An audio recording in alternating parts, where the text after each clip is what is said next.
Today, I want to talk about a character in the manga Berserk, written and illustrated by Kentaro Miura, who sadly passed away May 6, 2021.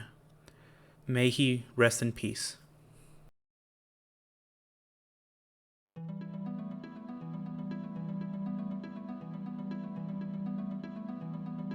Griffith, once leader of an infamous group of mercenaries known as the Band of the Hawk, who are known throughout the country of Midland as the last group of people you'd want to meet on the battlefield. The White Hawk is what people called him, with only one goal in life: to obtain his own kingdom. A beautiful man who inspires those around him, and through his dream and conviction promising a better life if they were to follow him. Hey, you're up early. Still talking to those birds, are you?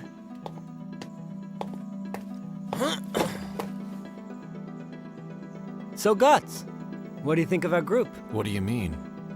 Well, do you like it here? I don't know yet. It's different here. I'd have to say it's because of Griffith. Everyone really admires him. What kind of guy is Griffith, really? Huh? I can't say. Huh? Now listen. I can't really describe it, but I think Griffith really believes in something beyond battle, beyond victory. Now, it's probably something he won't realize in his lifetime, but something drives him. It's something ordinary people like us can never understand. A belief? In what? In everything. But first, we need to talk about one other person. Why?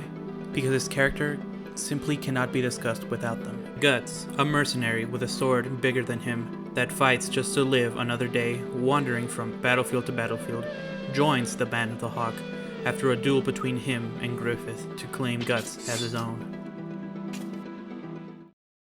And so, now you belong to me, Guts. Griffith loves Guts, not only because he's a valuable asset to his army, but because he's the only one to make Griffith forget his dream.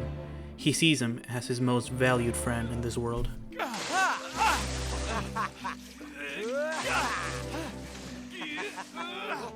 But he also sees Guts as his property in a way, since that duel solidified Guts' stay in the Band of the Hawk forever. There's a scene before the Battle of Tudor, where Princess Charlotte and Griffith talk about dreams, as well as what Griffith considers to be a true friend, an equal in his eyes. I'm sure your friends are equally as fascinated by you, and that attracts them to you. They are my able soldiers, it's true. They are dedicated comrades who sacrifice themselves for my dream so that it might be real. But that does not make them friends. In my mind, a true friend never relies on another's dream. The man who would be my friend must have his own reason for living, beyond me. And he should put his heart and soul into protecting his dream. He should never hesitate to defend it, even against me. For me to call a man my friend, he must be equal to me in all respects.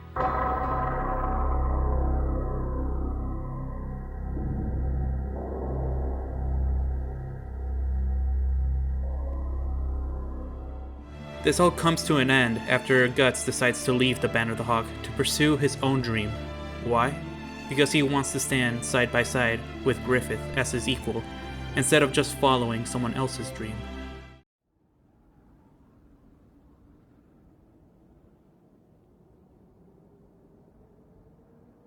I told you long ago that you belong to me, Guts. I won you that day by my sword. Your life, your death, they are both mine. If you wish to be free of me, the rules have not changed. It is as it was before. Draw your sword and take your freedom from me. Would you settle for a smile and a fond farewell? So be it.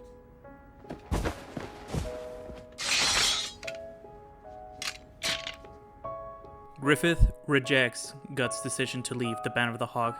For what reason? I don't know. Was his speech about a true friend real? Perhaps it's a double standard, or maybe Guts is just an exception.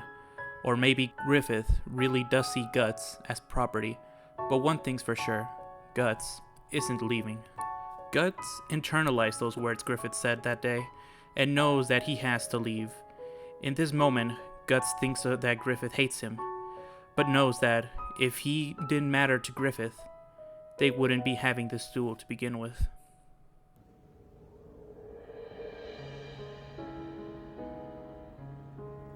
I can sense no anger from him. No rage, no fear. He is empty, present, clear. Is your wish to be free of me so strong? No, I will not allow it.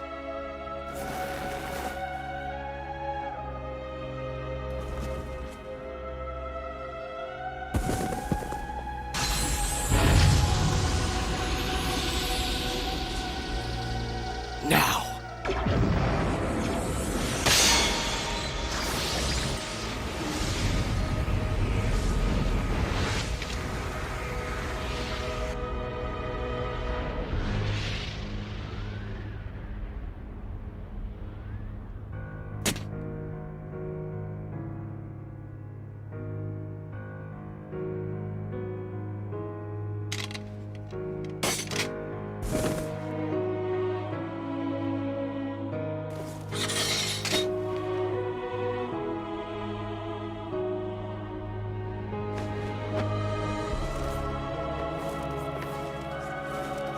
Farewell.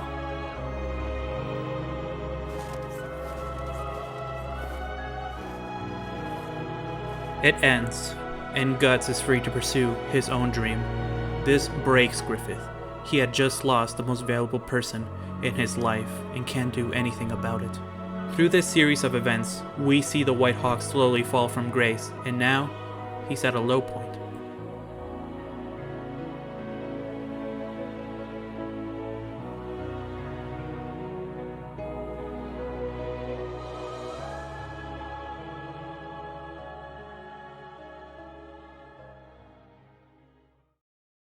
Griffith is a military genius, winning battle after battle to get into the good graces of the king, to one day become royalty himself and fulfill his dream. After the duel between him and Guts, Griffith starts to make choices out of pure emotion and decides to sneak into the chambers of Princess Charlotte. Now an emotional wreck of a man, Griffith has his way with the princess, perhaps to feel comfort after his best friend left, to distract him from the pain, or to advance his dream. Either way, the next day, Griffith is arrested for treason, as a maid from the castle bore witness to what happened that night, and now is sentenced to be locked up and tortured for the rest of his life. Now that we've covered the incident that started his fall, we're gonna now talk about the aftermath. We're gonna jump way ahead to the chapter I want to focus on the most, that being chapter 72, Back Alley Boy. But to add a bit of context, over the course of the story, 1 year has passed. Since then, Griffith has been tortured, slowly stripped away of everything that makes him who he is. His beauty, his voice, his flesh, and his tendons slashed, making sure that he will never fight again. The fearless hawk, now reduced to a walking corpse, is rescued by the Band of the Hawk to rescue their beloved hero.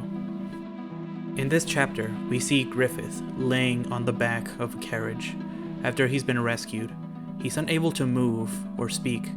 As he glances at his surroundings, he sees a vision of himself standing in front of him.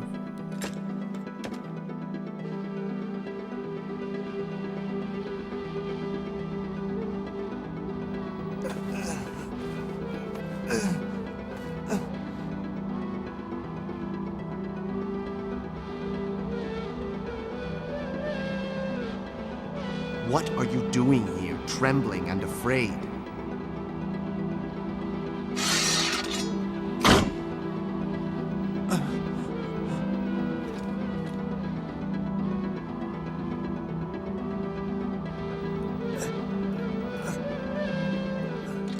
Then he tosses a sword in front of Griffith and points to a castle in the distance, the very essence of his dream, to have a kingdom. Griffith looks out at the castle and takes the sword.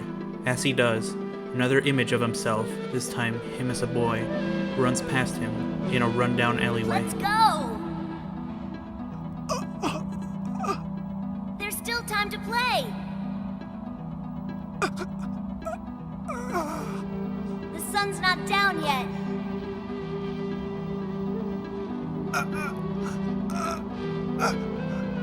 Griffith struggles to move and looks on as his younger self runs towards a bright light, towards the castle.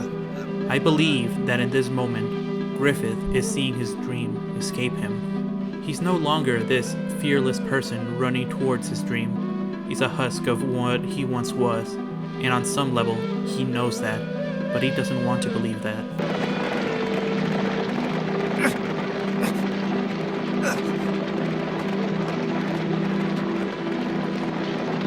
I've rested too long. It's not over yet. Not until I reach the end of that cobblestone path.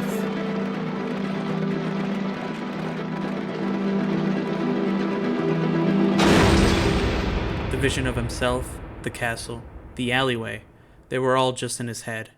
And in reality, he just ran off in a carriage by himself. And not having the strength to stop the horses, he falls. This was the cost of pursuing his dream to no end, even if his body told him otherwise. But what if he'd stop? What if he gave up his dream and led himself to whatever future awaited him? Griffith? Griffith? Supper's ready. The next scene is a vision of him and Casca, happily married, living together. Casca, a girl who Griffith saves from being assaulted by a noble, and later becomes a commander in the Band of the Hawk. Casca loves Griffith for everything he's done for her. He's given her a purpose to keep living and to fight for his dream, something bigger than herself, and will always serve him even in his lowest point. This shows that Griffith genuinely sees a future with her, even as far as to have a kid. Within this vision, Griffith still can't move or talk. But that's okay, because in this vision, Casca takes care of Griffith, as he hasn't fully recovered even after what seems to be years in his vision, as Griffith looks more like his older self.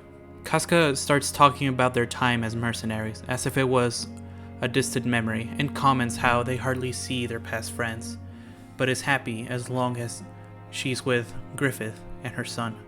Griffith giggles to himself. He seems happy and is living a carefree life with the person who most loves him. A world where it's only him and Casca being happy. A world that can be all his, and all he had to do is abandon his dream.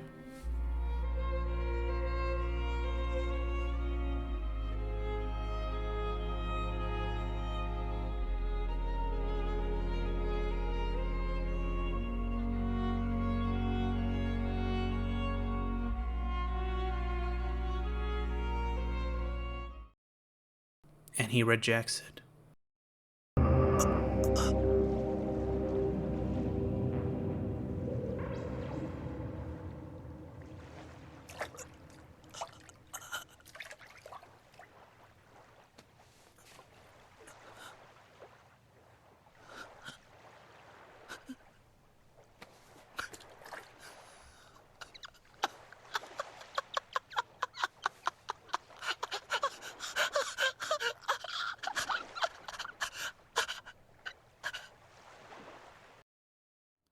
This scene is what inspired me to make this video.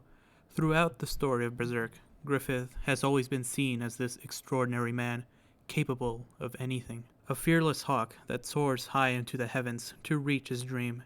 A shining beacon of hope to all who serve and follow him. Now reduced to nothing. And as he stares in disbelief at his broken arm, he realizes this hawk will never fly again, and starts laughing in pain. It's funny in a way. This hawk that everyone respects and admires now only do so out of pity, and it's a tragedy.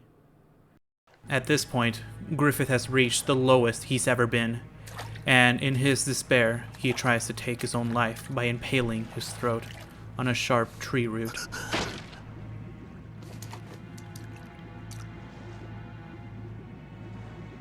But fails, only slicing his neck, causing him more pain. I'm not sure whether or not Griffith failed or hesitated. Either way, it gives way for destiny,